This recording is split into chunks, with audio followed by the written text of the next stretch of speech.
স্বার্থপর মানুষগুলোর কাছে সম্পর্কের কোনো দাম নাই। পেছনে বদনাম করে সামনে এসে আন্তরিকতা দেখানো মানুষগুলোর থেকে দূরে থাকাই উত্তম। এরা প্রকাশ্য শত্রুর চেয়েও ভয়ঙ্কর। সময় চলে যাবে, কষ্টের অবসান ঘটবে, বিপদ কেটে যাবে, সব কিছুই ঠিক হয়ে যাবে, শুধু থেকে যাবে তোমার ব্যবহার। দূরত্ব কোনো বিষয় নয়, যদি সম্পর্কের দৃঢ়তা যথেষ্ট গভীর হয়। পৃথিবীর সবাই আপনার সাথে বেইমানি করলেও আপনার পরিশ্রম আর যোগ্যতা কখনো বেইমানি করবে না। মানুষ দুইটা সময় চুপ করে থাকে, যখন তার কথা বলার মতো কিছুই থাকে না, অথবা তার বলার মতো অনেক কিছুই আছে কিন্তু সে বলতে পারে না। ভুল যেমন মানুষকে শিখতে সাহায্য করে, তেমনি কিছু আঘাত মানুষকে বদলাতেও সাহায্য করে। ভুল পথে হাঁটলে যেমন বারবার হোঁচট খেতে হয়, তেমনি ভুল মানুষের সাথে চললে বারবার ঠকতে হয়। কথা এমন একটা জিনিস যেটা দিয়ে কাউকে ভালো রাখা যায়, আবার কাউকে জিন্দা লাশ বানিয়ে দেওয়া যায়। মেয়েদেরকে স্যাক্রিফাইস শেখাতে এসো না বস। ওরা ওদের প্রাণের চেয়েও প্রিয় মানুষ মা বাবাকে ছেড়ে চলে আসে। আমাকে নিয়ে কখনো যদি কারো কাছে মন্দ গল্প শোনেন, বুঝে নেবেন তার সাথে এক সময় আমার খুব ভালো সম্পর্ক ছিল। চোখ যারে চায় সে কালো হলেও তাকে সুন্দর দেখায়। মানুষের প্রিয় হতেও অর্থনৈতিক যোগ্যতা লাগে। অর্থশূন্য মানুষ কখনো কারো প্রিয় হয় না। অন্যের জীবন নষ্ট করে নিজের শখ পূরণ করাটা হলো প্রেম, আর নিজের জীবন বিসর্জন দিয়ে অন্যকে ভালো রাখাটা হলো ভালোবাসা। বিশ্বাসযোগ্য মানুষটাই আজ বিশ্বাসঘাতক। মনে দাগ কাটার জন্য কিছু ব্যবহারই যথেষ্ট। মানুষ একমাত্র প্রাণী যে পুরোপুরি সফল জীবনযাপন করেও আফসোস নিয়ে মৃত্যুবরণ করে। তুমি ভেঙে পড়েছ, সেটা কাউকে বুঝতে দিও না, তাহলে সে তোমায় আরো ভেঙে দিয়ে যাবে। রাগ সেই করে যার মধ্যে ভালোবাসা বেশি থাকে। আমি কথা বলতে পছন্দ করি, কিন্তু সবার সাথে নয়। যে আমাকে মনে রাখে একমাত্র তাদের সাথেই কথা বলি। যাকে হারানোর সবচাইতে ভয় বেশি, সেই সবার আগে হারিয়ে যায়। মেয়েরা প্রথম দিকে যাদের পাত্তা দেয় না, শেষে তাদেরই প্রেমে পড়ে। ভুল মানুষকে ভুলে যাওয়াই উত্তম। সব মেয়ে টাকার পাগল হয় না, কিছু কিছু মেয়ে একটু ভালোবাসা পেলেই খুশি। জোর করে কাউকে যেমন ভালোবাসা যায় না, তেমনি জোর করে কারো ভালোবাসাও পাওয়া যায় না। ভালোবাসলেই ভালোবাসা পাবে এটা ভাবা ভুল, কারণ দুনিয়াটা এখন স্বার্থপর, শুধুই নিতে জানে, দিতে না।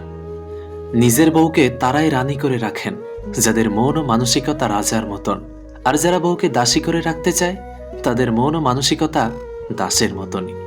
বাবাদের টাকা সন্তানেরা যত সহজে ভোগ করতে পারে, সন্তানদের টাকা বাবারা অত সহজে ভোগ করতে পারে না। একটা মেয়ের জীবনে সব থেকে বড় পাওয়া হলো একজন কেয়ারিং হাজব্যান্ড। যাকে তুমি ভালোবাসো তাকে নয়, যে তোমাকে ভালোবাসে তাকে ভালোবাসো। দেখবে জীবনে ভালোবাসার অভাব হবে না। কাউকে খুব হাসি খুশি দেখলে চট করেই কোনো খোসা মেরে কথা বলবেন না। এমনও হতে পারে এই হাসিটুকুর জন্য সে অনেক দিন ধরেই অপেক্ষা করছে। পারলে তার হাসিতে আপনি কিছু যোগ করুন। ধাক্কা দিয়ে ফেলে দেওয়া মানুষের অভাব নেই, কিন্তু পড়ে যাওয়া মানুষের হাতটি ধরে টেনে তোলার মতো মানুষের বড় অভাব। ভিক্ষা দিতে না পারো, খারাপ ব্যবহার করো না। সাহায্য করতে না পারো, নিরাশ করো না। উপকার করতে না পারো, ক্ষতি করো না। ভালোবাসতে না পারো, ঘৃণা করো না। মন বোঝার মতো কেউ নেই, অথচ ভুল বোঝার লোকের অভাব নেই। গুরুত্ব আর অপেক্ষা দুটোই দূরে না গেলে বোঝা যায় না। কাছে থাকলে দামি জিনিসও সস্তা মনে হয়। হাসতে নিজে শেখো, কাঁদতে পুরো দুনিয়া শিখিয়ে দেবে। প্রশংসা তুমি যত ইচ্ছে করো, কিন্তু অপমান ভেবে চিনতে করো। কারণ অপমান হলো সেই ঋণ যা সুযোগ পেলে সবাই সুদ সমেত ফেরত দেয়। মানুষ চিনতে না পারার জন্য লজ্জার কিছু নেই, কারণ অমানুষগুলো দেখতে মানুষের মতোই হয়। আমরা কারো কাছে ভালো, আবার কারো কাছে খারাপ। আসল সত্যটা কি জানো? যার মানসিকতা যেমন, তার কাছে আমরা তেমন। কিছু কিছু সময় মুখ বন্ধ রেখে মাথা নত করে নিতে হয়। এর অর্থ তুমি পরাজিত নয়, পরিণত। অর্ধেকটা সময় পেরিয়ে গেল জীবনটাকে বুঝতে বুঝতে, আর এখন বাকিটা সময় কেটে যাচ্ছে বাস্তবতার সাথে লড়তে লড়তে। 1 বছরে 10টা বন্ধু বানানো সহজ, কিন্তু একটা বন্ধুকে 10 বছর টিকিয়ে রাখা কঠিন। বিনা কারণে যখন দেখবেন আপনার শত্রু বেড়ে গেছে, তাহলে বুঝবেন আপনি একজন সফল মানুষ। ব্যর্থতা নয়, মানুষ হিংসে করে সফলতায়। আপনি আগ্রহ না দেখালে যে মানুষটা নিজে থেকে কখনো আপনার কথা চিন্তাও করে না, সেই মানুষটা আপনার না।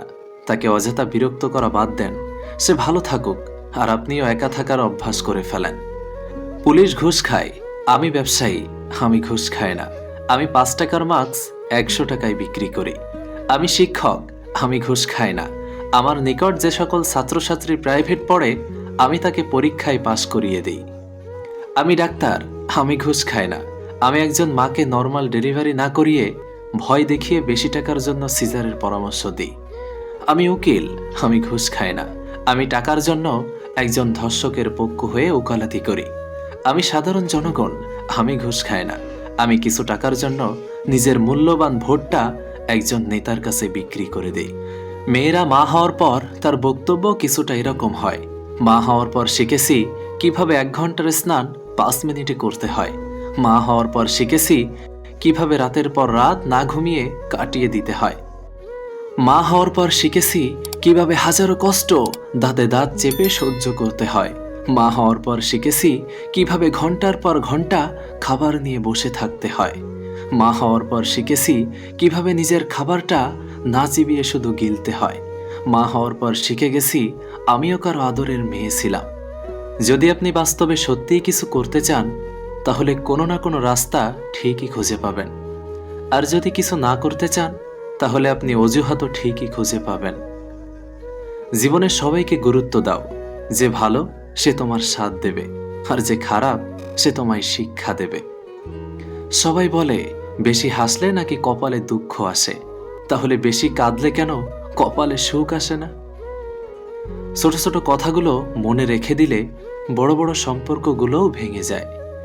যার বাবা নেই তার দুনিয়ার অর্ধেক নেই, আর যার মা নেই তার পুরো পৃথিবীই নেই। এই পৃথিবীতে নিজের স্বার্থ ছাড়া কেউ কারো পাশে থাকে না। কি আছে এই ভালোবাসা নামক শব্দের মধ্যে, যার কারণে প্রতিনিয়ত হাসি খুশি থাকা মানুষগুলো ধুকে ধুকে মরে যায়।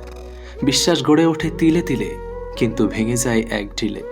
যে অবহেলা করে সে হয়তো টেরও পায় না অপর প্রান্তের মানুষটা কতটা কষ্ট পায়। কিছুদিন যোগাযোগ বন্ধ করে দাও, দেখবে কাছের বন্ধুরাও হারিয়ে গেছে। যারা একটুতেই কেঁদে ফেলে তাদের মন খুব সরল হয়। আমাদের জীবনে এমন একটা মানুষ থাকে যার সাথে সম্পর্ক ভাঙলেও তার প্রতি গভীর টান থেকে যায় সারাটা জীবন। ভালোবাসার মানুষের প্রতি একটা আলাদা টান রয়েছে, যেটা সবার প্রতি আসে না। তুমি হারিয়ে গেলে খুঁজে নিতাম, কিন্তু তুমি তো বদলে গেছো। I am so sorry. ছোটবেলায় টাকা ছিল না, ফোন ছিল না, নেট ছিল না, কিন্তু তবুও জীবনে সুখ ছিল। প্রিয় দর্শক, ভিডিওটা ভালো লাগলে প্লিজ একটা লাইক করবেন, কারণ আপনাদের একটা লাইক আমাদের পরবর্তী ভিডিও বানাতে উৎসাহ যোগায়। ভালো থাকবেন, সুস্থ থাকবেন। আল্লাহ হাফেজ।